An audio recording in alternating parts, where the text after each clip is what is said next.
Welcome to Talks with Dr. Gupta and friends. When evaluating a government through the combined lens of an administrator, central banker, judge, and diplomat, we must look past campaign marketing and opposition rhetoric.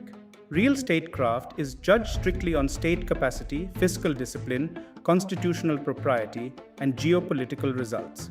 To evaluate Indian governance over the last 12 years, we must examine the key ministers holding the top portfolios, weigh their genuine institutional achievements against the single failed narrative that marks their primary administrative limit. We begin at the command center with Prime Minister Narendra Modi and Home Minister Amit Shah. Prime Minister Narendra Modi, the legitimate achievement, institutionalizing digital public infrastructure through the Yan Dan Aadhaar mobile trinity, overseeing a direct benefit transfer mechanism dispersing over INR 34 lakh crore directly into bank accounts, virtually eliminated leaks in welfare delivery. The failed narrative, doubling farmers' income by 2022. The empirical reality, this target failed as agrarian income growth stalled due to fluctuating crop prices, rising input costs, and erratic export bans. While PM Kisan cash handouts managed the political optics, the structural promise to double net real farm income by 2022 was an administrative shortfall. Report card, failed, no resits allowed, sorry. Home Minister Amit Shah, Ministry of Home Affairs and Ministry of Cooperation. The legitimate achievement, legislative execution on national security priorities, including the abrogation of Article 370, modernization of colonial criminal laws, and a multi-year decline in left-wing extremism. The failed narrative, implementing a nationwide National Register of Citizens to deport all illegal infiltrators. The empirical reality, the nationwide NRC failed due to massive documentation hurdles, administrative overhead, state-level resistance, and foreign policy strain, so it was quietly shelved. Report card, failed, no resits allowed, sorry. In part 2 of our talks with Dr. Gupta and friends, we examine the portfolios governing national defense and international strategy. Defense Minister Rajnath Singh oversees the Ministry of Defense. His legitimate achievement is systematic execution of defense indigenization. Driven by negative import lists and domestic procurement mandates, India's defense exports exceeded INR 21,000 crore, powered by PSUs and private firms like Tata Advanced Systems and Bharat Forge. The failed narrative claimed complete territorial integrity along the eastern Ladakh LAC, restricting long-standing Indian Army patrolling points. The empirical reality was failure, with declassified briefings, satellite imagery, and diplomacy confirming multi-kilometer buffer zones on previously patrolled Indian territory. Report card, failed, no resits allowed, sorry. External Affairs Minister Dr. S. Jaishankar heads the Ministry of External Affairs.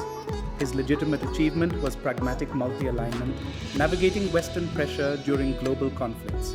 He secured discounted energy imports to protect domestic inflation while expanding ties across the Quad and positioning India as a bridge for the global South. The failed narrative touted Vishwaguru status with total regional dominance and guaranteed UN Security Council expansion. The empirical reality was failure. Despite higher global profile, regional diplomacy in Bangladesh, the Maldives, and Nepal experienced severe strategic friction, proving that international visibility does not guarantee regional alignment. Report card, failed, no resits allowed, sorry. In part 3 of our talks with Dr. Gupta and friends, we analyze fiscal policy, physical logistics, and technological infrastructure. First, we examine Finance Minister Nirmala Sitharaman and recent fiscal reforms. A legitimate achievement was stabilizing the goods and services tax framework with consistent monthly collections above 1.7 lakh crore. Another achievement was a major banking sector cleanup that reduced non-performing assets to multi-year lows.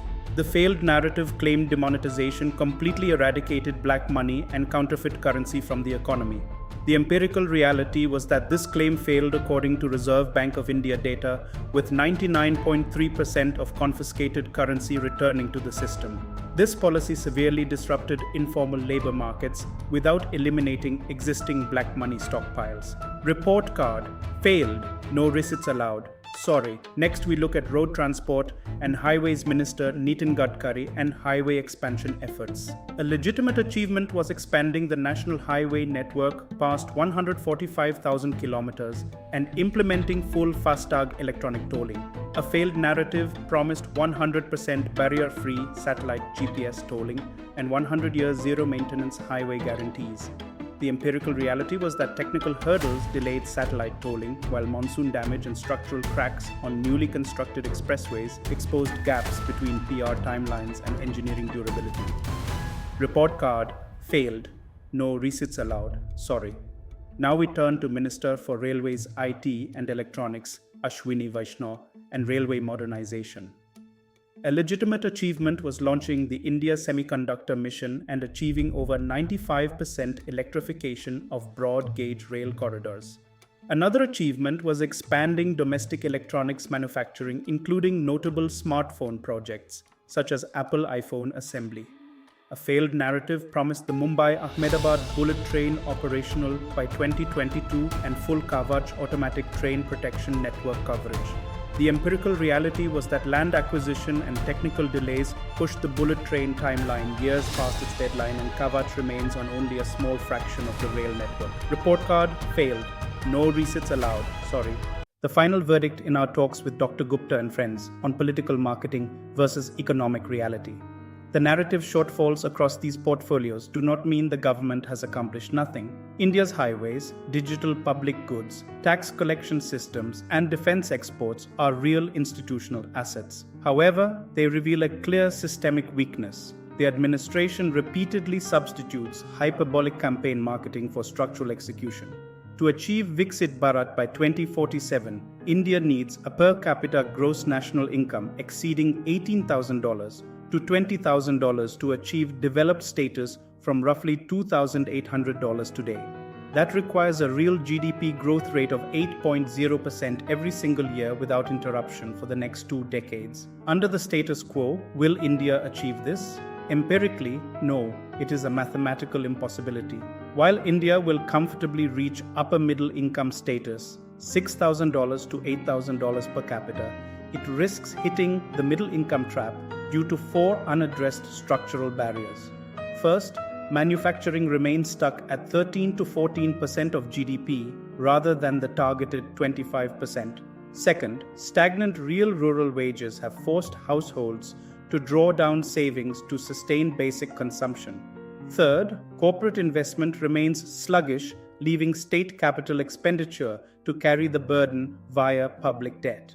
Fourth, public health and primary education remain severely underfunded, while female labor force participation stays well below global benchmarks. By 2047, India will be an upper middle income economic power and a leading voice of the global south. But becoming a fully developed high-income nation requires future governments, regardless of political party, to stop substituting campaign optics for structural industrial execution. Thank you for watching Talks with Dr. Gupta and friends. Stay sharp, stay informed, and let us keep analyzing the forces shaping our world.